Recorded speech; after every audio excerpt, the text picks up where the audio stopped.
Are you trying to get better at Marvel Rivals? Heck, who isn't? Well, great news, ladies and gentlemen. In this video, we're gonna be going over 10 tips to help you get just a little bit better at Marvel Rivals. It might even make you a lot bit better at Marvel Rivals. But before we get started, if you're new here, hi, my name is Chris. I also go by Bootman. And yeah, make sure you subscribe and ring that notification bell. I'm making a ton of Marvel Rivals content. At the time of recording this is Christmas Eve, and a wonderful Christmas present you can give to me is hit that subscribe button and help us reach our goal of 13,000 subscribers by the end of the year. It doesn't cost you a penny, and I would be greatly appreciated. And speaking of Christmas, I just announced over on my Twitter, I am doing a Christmas giveaway where I am giving away $20 worth of Latisse in Marvel Rivals. So make sure you head over to my Twitter. It's at BootmanMSTZ. It's linked down in the description below. And yeah, follow me anyways. I talk about Marvel Rivals and all sorts of fun stuff. So make sure you follow me over there. But anyways, let's jump into these tips, all right? So those of you who don't know me, I've been playing this game since the closed alpha. I have like well over 100 hours in this game, probably closer to 200 hours at this point. So I have a little bit of experience, and these are some tips that have helped me get better that I would like to pass along to you, all right? So tip number one, watch better players. This is just a great tip for every single game out there. And it's actually great for life as well. So fun little fact about me, I got sober back in 2012. And one of the ways I was able to do this is because I learned from people who already did it before me, all right? And it's just something I've adopted to life. So I highly recommend it in this game as well. There are so many players out there who are just very, very good at this game. And there's so many different ways to watch. You can watch replays, you can go to the leaderboards. And one of my gripes, by the way, with the leaderboards is a lot of people are hiding their match info now, and it drives me nuts. But anyways, you can find some people on the leaderboards who play the same heroes that you like to play, or ones that you're thinking about getting into, and you can see what they're doing. But there's also tournaments going on. You can watch streamers, you can watch YouTube videos, like all over the place. You can watch people and just analyze their play. So when you're watching these replays, ask yourself, what are they doing? Why are they doing this? Why are they making the choices that they're making? Why are they comboing their abilities in this way? Why are they attacking these characters?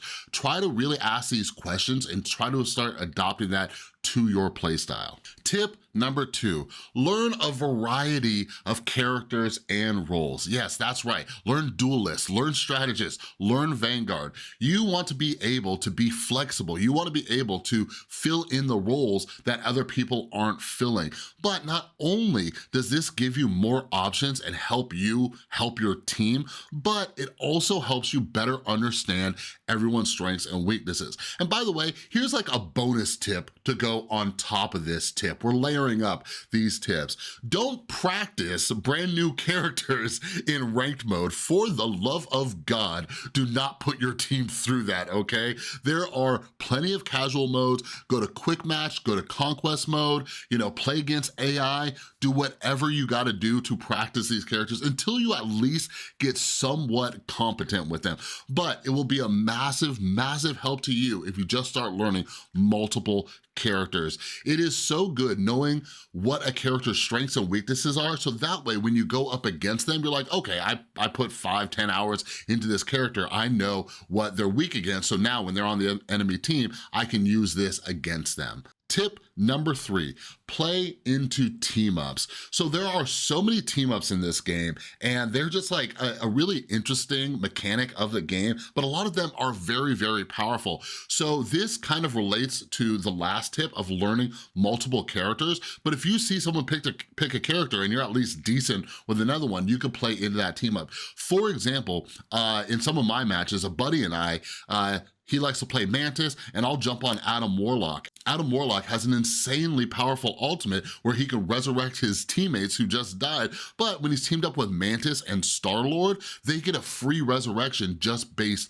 off that team up. Or I like to play Cloak and Dagger, someone picks Moon Knight. Moon Knight gets like a free little invisibility shield off of it. There are so many team ups in this game. Just keep an eye on who's picking what, or if you like to play with friends, if you guys practice the characters who can have these awesome team ups, you guys can bring that into matches and it will greatly improve your games. Tip number 4, use sound. Use sound, use sound, use sound, okay? Using sound is just huge for this game. The ultimate abilities in this game are so powerful, but they have really loud audio cues. And listen, I understand. First off, I love listening to music while I play. I have them at like an equal level so I can hear in-game sounds as well as my music. But I used to be a gamer where I would just put on music, just turn off in-game sound. But in a team-based game like this, you need to be using sound. First off, it's gonna help with you surviving. Second off, even if you don't communicate, even if you're not using a microphone, you need to be able to hear your team, all right? Like, if you're new here, I am a big proponent of using an in-game microphone and communicating with your team because it's a team-based game, but I'm gonna give you a little bit of a pass. If you're not using your microphone, at least use sound. I was just in a ranked match the other day, and we were in overtime, and we're about to win, and all of a sudden, a Psylocke comes and flanks us, comes behind us, and I am yelling on my mic, Psylocke is flanking us. And I watched this random teammate on our team who was clearly not using sound, just backpedaling right into this enemy Psylocke who proceeds to kill them, and then we end up losing the overtime.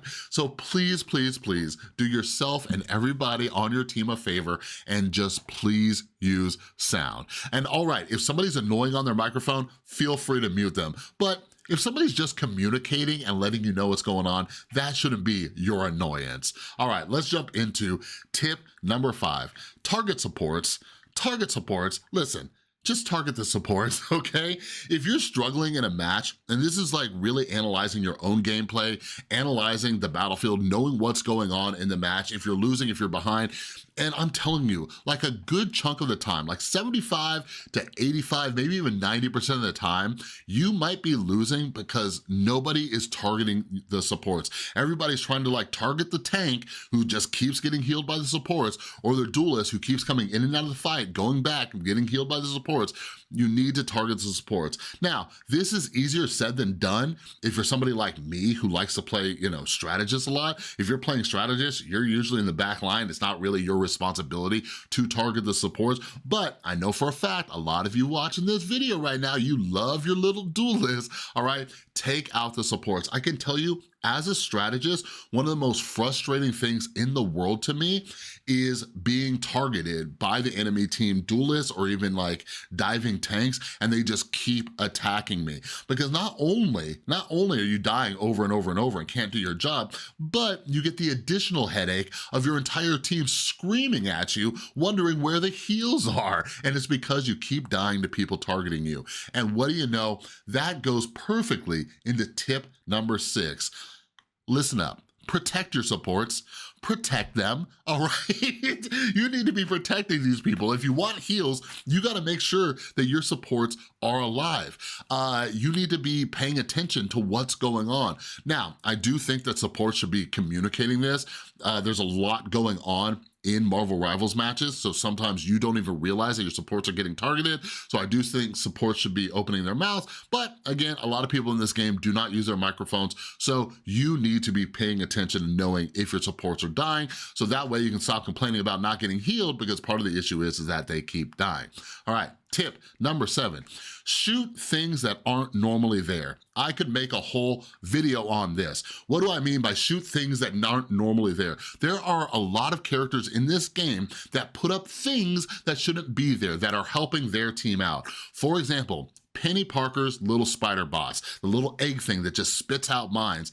So many people just run past this thing, shoot it, shoot that thing, all right? There are common places where people hide these, like right behind corners where a fight's about to happen. Another one is Rocket Raccoon. His little armor/respawner thing, okay? They get a free respawn off of this. Another one is Loki. Loki's clones, shoot those, and then when Loki starts healing with those clones, shoot those crystals, all right? So anything that is not normally in the map that a character from the enemy team puts there, shoot that thing.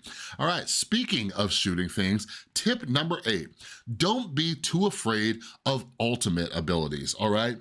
I have really started to notice this lately, and I don't see enough people talking about this. You need to start shooting people when they're in their ultimates. I see far too many people just running away and letting that character just do whatever it is they want while they're in their ultimate. Going back to Penny Parker. Penny Parker's ultimate, yeah, she gets like extra bonus health and she runs around in this little stampede, dropping mines everywhere, but she is killable, all right? Hela is another big one. When Hela's in the air, her ultimate is very, very powerful, but she cannot target everybody at once. Sometimes you can get cover and shoot this Hela. I do think that she has way too much health while she's up there, but it is possible to take her down. Punisher, when Punisher pops his ultimate, if you have an angle, if he's shooting in one direction, go around him, kill him. But overall, shoot people while they're in their ultimates. They are not unkillable, but big caveat here, you have to be smart about it, okay? Don't just stand right in front of a Punisher who just popped his ult and think that you're gonna kill him first, okay?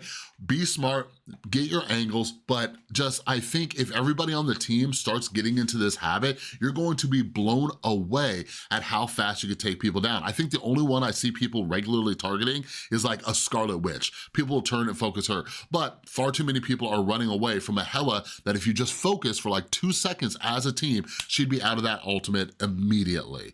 Tip number 9. Pay attention to objectives, all right? This game, in order to win, you need to be winning objectives. If you go into conquest mode, maybe it's a little bit different, but in regular games, whether it's quick match, whether it's ranked play, you need to take over objectives. You need to stay on the point, you need to push the payload, so pay attention. Keep an eye up at the top, see how far the payload's going, see how far it is into capturing the point, but what I'm getting at is a lot of people, right before the point is about to be captured by the enemy team for the win, too many people run away from it. Listen, just stay on it, stay on it. Yes, you might die, you might be in a 1v6 situation, but if you can kite people around, if you could try to survive, if you could just do some things to run around on the point, your team might have enough time to get back to the point and maybe take it over. But I'll tell you this, there is zero chance that you're gonna win if you're the only person alive and you run away from the point. So really keep an eye on the timers. Like, it's kind of like driving and how you're constantly supposed to be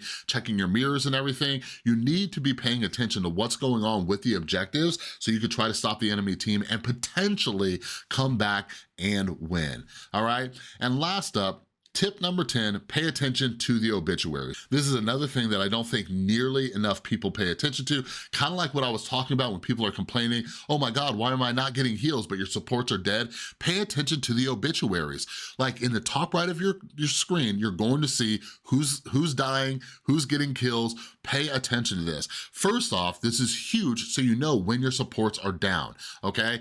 If your supports are down, you know, okay, I need to play a little bit more defensively, or hey, I may need to go grab a health pack because my supports are dead, or you're just noticing, hey, my supports are dying a lot, maybe I need to switch up how I'm playing, maybe I need to help my supports out. But this is also like so many people just find themselves in like a 1v6 situation, and they're like, where's my team? And it's like, bro, your entire team is dead, all right? Again, there is a lot going on in these games, and you need to learn how to use your peripheral vision and pay attention to when people are dying. If you're on PC, get into the habit of hitting tab. Don't just hit tab to see how many kills you're getting, hit tab to see how many people are dead.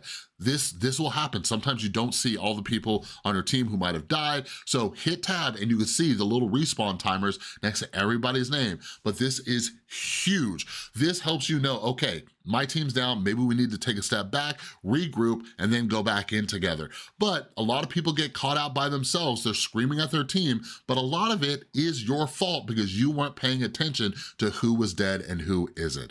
All right, but anyways, those are 10 tips. All of these little things, as you start working them into your gameplay, I promise you, they will make you a better Marvel Rivals player, all right? But before I let you go, again, do me a huge favor, hit that subscribe button, ring that notification bell, help us reach 13,000 subscribers by the end of the year. That's your Christmas gift to me, and in return, I'll provide you with some amazing Marvel Rivals content. And don't forget, another Christmas gift I will give you is I am doing a giveaway over on my Twitter. I'm giving away $20 worth of Latisse. Go follow me at BootmanMSTZ. It's linked down in the description below, all right? But anyways, that's all I got for you. Have an amazing rest of your day. I'll see you in the next one.